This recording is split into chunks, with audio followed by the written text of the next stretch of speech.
The jingle is cued. Lee, what have you seen this week? What have you been reading? Dark Empaths. Right. That sounds a bit weird. Go on. Dark Empaths, yeah. I'd not heard this term before. Thought it certainly grabbed my attention.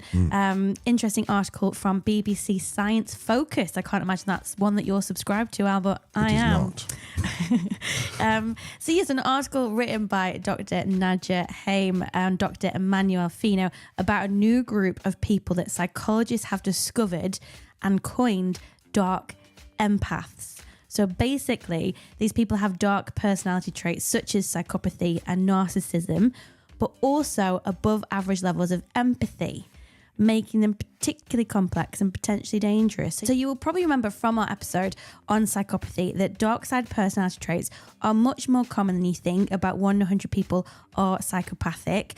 And research actually suggests that dark empaths are actually about 20% of the population. That's quite a lot. Yeah, it's a lot more common, which means if you've got a team of like 60 people, then you've got about 12 people on your team that are dark empaths. Why does this matter? Well, the thing is, you'll remember psychopathy typically is defined by people lacking empathy. Mm-hmm. A dark empath is someone who has the traditional dark personality traits like manipulation or narcissism, but the high levels of empathy, but not necessarily empathy as we know it. Because what it basically means is that they use empathy to connect, rather than to connect and support, to control and manipulate.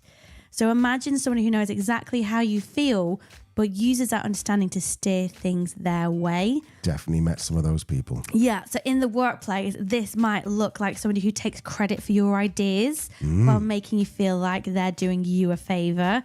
They might navigate office politics really, really well, always position themselves as indispensable and quietly undermine you and other people on the team. And it's not just about these big dramatic acts of deception. It's often the small calculated moves that can be just as harmful. And this does tie back to an earlier episode, as I said, where we talked about psychopathy, and particularly in the workplace. Not all psychopaths are criminal masterminds or high-powered CEOs, despite what pop culture might have us believe.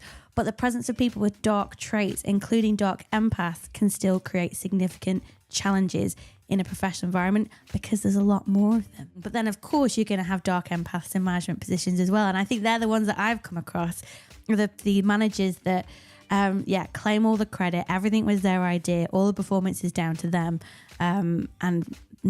Really, it was the rest of the team that was making them look good. Yeah, and also, it kind of makes sense to me that a dark empath would traditionally be a manager, because if they are good at navigating politics, if they are heartless about taking credit for something, and they also know how to manipulate people to get them to know get them to do what you want, that's like the perfect way to get into management. It's not the perfect manager, which Leanne will talk about on a note. Well, she'll talk about every episode, basically, but it's not the perfect manager, but it's the perfect way to do it. So I can see also dark empath being a larger percentage being managers, or a larger percentage of managers being dark empaths, politicians.